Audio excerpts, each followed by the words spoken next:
Malek Sebahi, à Tunis, une réaction sur cette question des violences conjugales et des féminicides. Le ministère des Affaires de la Femme en Tunisie, c'est au tout début du confinement, du premier confinement en Tunisie l'an dernier, a lancé un numéro gratuit pour les femmes. Est-ce que du coup, ça a fait avancer les choses, si l'on peut dire?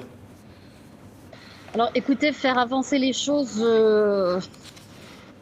ce problème est tellement ancré dans comme disait votre invité, dans le système de croyances et de relations entre l'homme tout-puissant et la femme que l'on veut protéger contre Dieu sait quoi, en tout cas certainement pas contre euh, contre ces violences-là.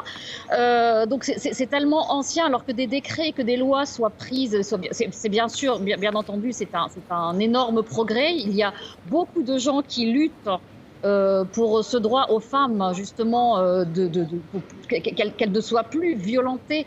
Ça va du simple harcèlement dans la rue, justement, comme dans le clip que vous voyez tout à l'heure, d'un petit sifflement comme ça, jusqu'effectivement au meurtre, en passant par les coups et par les humiliations, etc.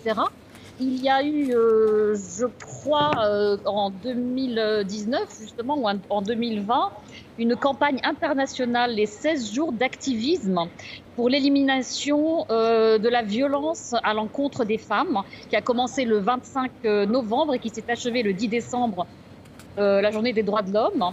Le slogan était « La lutte contre la violence à l'égard des femmes est la responsabilité de tous ». Alors c'est un slogan très simple, mais qui est très parlant.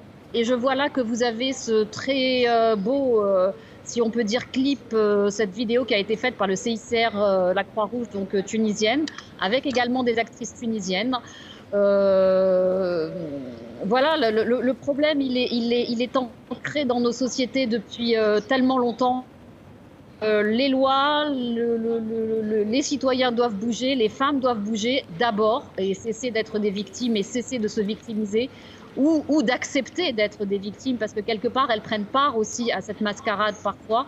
Heureusement qu'il faut qu'elles aussi se soulèvent et qu'elles prennent part à cette campagne et à ces luttes pour les sortir de ces